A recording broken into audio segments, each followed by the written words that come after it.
Hello everybody, Maven here, and the Solstice of Heroes Event 2024 has launched today within Destiny 2, and with it comes 4 new/reissued weapons to chase after. These include the Crowning Duologue Strand Precision Frame Rocket Launcher, the Something New Stasis 120 RPM Hand Cannon, the Compass Rose Precision Frame Solar Shotgun, and the new Void Lightweight Bow that I'm just going to call the Lethophobia 2.0 for now, as I do not know the real name of it as I am recording this YouTube intro on Sunday. And today I'm going over all of their possible roles and sharing my personal god role recommendations, as well as going over some tips and tricks on how to farm these things as quick as possible. So let's get to it. Hope you enjoy. So let's start off with the Crowning Duologue. In the first column, it gets Impulse Amplifier, Autoloading Holster, Demolitionist, Air Trigger, Hatchling, Grave Robber, and Reconstruction. And in the second column gets Deconstruct, Envious Assassin, Chain Reaction, Cluster Bombs, Bait and Switch, Bipod, and Reverberation. Now, Precision Frame Rocket Launchers do 5% less damage than Adaptive Frames, such as the Apex Predator,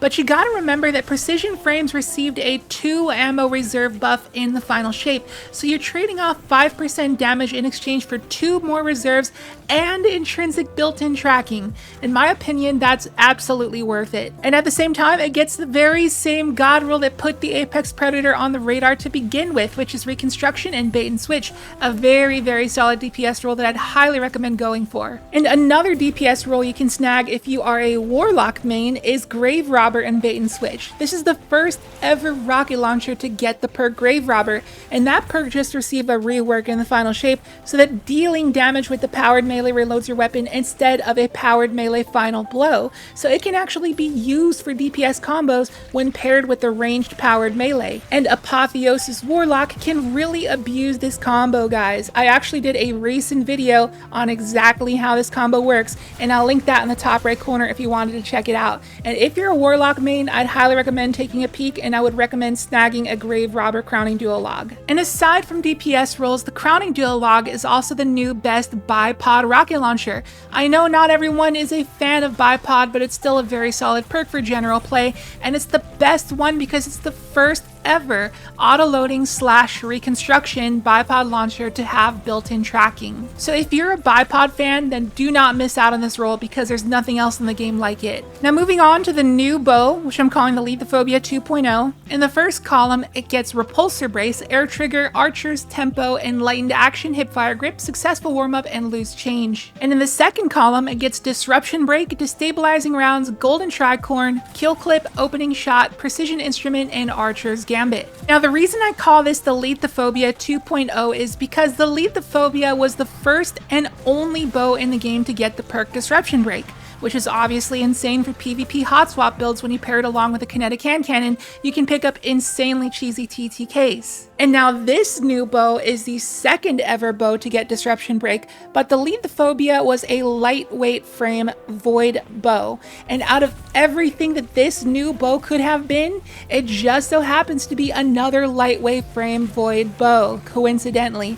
And that's why it's the Lethophobia 2.0. So if you like having fun with Crucible cheese every now and then you might want to snag yourself a Hipfire Grip Disruption Break roll. But when it comes to PvE, there is an interesting anomaly on this bow that I'm very curious about. It can get Successful Warm-Up with Archer's Gambit, 2 perks that massively improve your draw speed, and they actually grant a draw time animation multiplier, so they will stack, and on top of that, it's a lightweight frame, so it draws faster than the precision frames, so I can't even fathom how stupidly fast this bow will draw with these 2 perks combined together. I'm sure people are posting YouTube clips about it as we speak. It's probably going to be so fast that it looks like a glitch. Seriously. This is a one-of-a-kind roll, and just from the sheer uniqueness of it, I'd recommend snagging this roll for PvE, and it might even be fun to try out in PvP if you're an MNK player. But for PvE, I can also see pairing Successful Warm-Up along with Kill Clip, which seems like an extremely good roll on the Gear Falcon's Hauberk build. That could be a fun roll to use in the future when we inevitably get a champion mod for bows. Now moving on to this Something New hand cannon. In the first column, it gets Feeding Frenzy, Demolitionist, Rapid Hit, Subsistence, To the Pain, Snapshot Sights, and Elemental Capacitor. And in the second column, it gets Headstone, Wellspring, Kill Clip, Frenzy, Explosive Payload, Precision Instrument, and Vorpal Weapon. Now, a little life hack for you. When it comes to hand cannons and determining their worth in PvP, there's one question and one question only.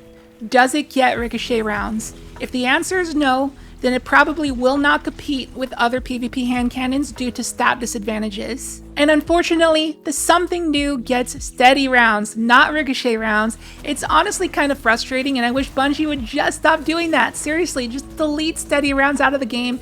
Ricochet rounds is clearly the best, and every hit scan weapon should get it. Because whenever something doesn't get it, it's just inferior. That's just the way it is. But regardless, if you are a newer player looking to dip your toes into PvP, I would actually highly recommend going for a precision instrument roll of this hand cannon. The reason being is because it allows you to kill in 2 head and 1 body as opposed to 3 headshots, so it's very forgiving, and it's the reason that the Igneous Hammer is the meta. And then maybe you can upgrade down the line by getting a Criminal's Dagger when Iron Banner comes back around. But actually though, if you are a controller player, and most importantly if you are a Void main in PvP, this hand cannon might actually be pretty good for you, since it can pair Precision Instrument along with Elemental Capacitor in the first column. And when you use that on a Void subclass, it actually increases your stability by 20, or 25 if you enhance it. So it's going to feel extremely good for your Void PvP builds and much better than the Criminal's Dagger. And personally, I'm going to be grinding for that role myself because I love Void Hunter in PvP. But as for PvE, you do have some appealing roles like Subsistence plus Explosive Payload or Frenzy, but the Midnight Coup is always just going to be better. To determine a weapon's value, you have to find out what's unique about it. And the only unique PvE role this thing gets is Subsistence with Headstone, which might actually be just slightly better than Outlaw Headstone Ias Luna, so it might be a fun role to pick up for your stasis builds. And finally, let's move on to the Compass Rose. In the first column, it gets Grave Robber, Dual Loader, To the Pain, Slick Draw, Slide Shot, Threat Detector, and Threat Remover. And in the second column, it gets Snapshot Sights, Trench Barrel, Vorpal Weapon, Incandescent, Barrel Constrictor, 1-2 Punch, and Opening Shot. Now when it comes to PvE, don't bother, I wouldn't recommend this thing at all, but when it comes to PvP, things become a bit more interesting. It's a precision frame, just like the meta shotguns such as the Someday and the Matador 64, and it just so happens to get the same exact god roll those ones get, which is Threat Detector with Opening Shot. So if you never got your hands on a perfect Matador and you want a solid shotty for the energy slot, definitely grind the heck out of this thing, but it also gets a couple more perks worth mentioning. One is Slide Shot, which increases your range by 20 when you slide, allowing you to easily reach 100 range. But another perk I wanted to point out is Slick Draw. Now hear me out, Slick Draw is a perk that nearly everyone hates because it massively decreases your aim assist, and that matters a lot, but it matters on weapons that shoot bullets. This is a shotgun. In my experience, Slick Draw really doesn't hurt shotguns much, if at all. But it is granting you plus 100 handling and a ready duration multiplier, so it's making your shotty really snappy, and when you pair it with Opening Shot and the right parts, you can easily hit 100 range and 100 handling and have yourself a really snappy shotgun. And for me personally, that is what I would deem to be the absolute god roll, and that's what I'll be grinding for. If you have an argument of why I would be throwing for using that roll, feel free to let me know in the comments. Now before we end the video, I wanted to go over a few tips on farming these Solstice weapons. First of all, I just want to say that movement is everything in this event. Don't worry about utility and damage and all this fancy stuff. If you want to farm, and I mean really farm, you have to go fast. So with that being said, this is the loadout that I would highly recommend to be as efficient as possible. You got the Mountaintop and an Eager Edge Sword just for movement purposes, but I can also see you getting away with running the Call if you prefer that. And then you're going to want to use the Graviton Lance. Trust me on this one. You see my almost 22,000 kill tracker on this thing? Well, 19,000 of those kills were done just in the Solstice event alone because it really does slay out that hard. The enemies spawn in giant clumps and you just pop a single trash mob with the Graviton Lance and the cosmology just chain reactions the entire cluster of enemies. So do yourself a favor and use this loadout or this to farm the event. You'll thank me later. And for some build suggestions, if you're on Hunter, since movement is everything, I'd recommend either Strand, because you got Widow Silk to give you 2 grapple charges, or you can go on Stasis if you like shatter skating around, whichever you prefer. And if you're on Warlock, your exotic doesn't matter too much. I'm using the Rain of Fire because the Icarus Dash to auto-reload your stuff. It just saves some time here and there.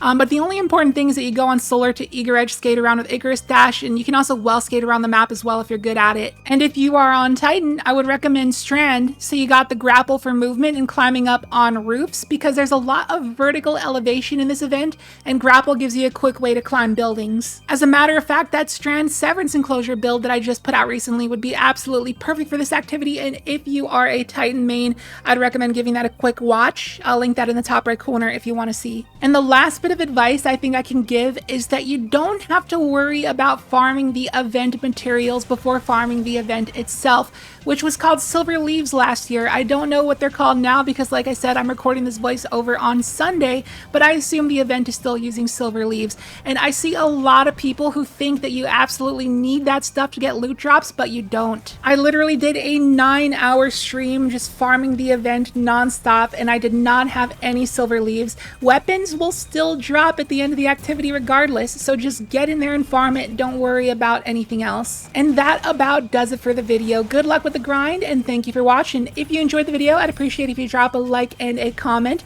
because interacting with the video like that really helps out the algorithm and goes a long way.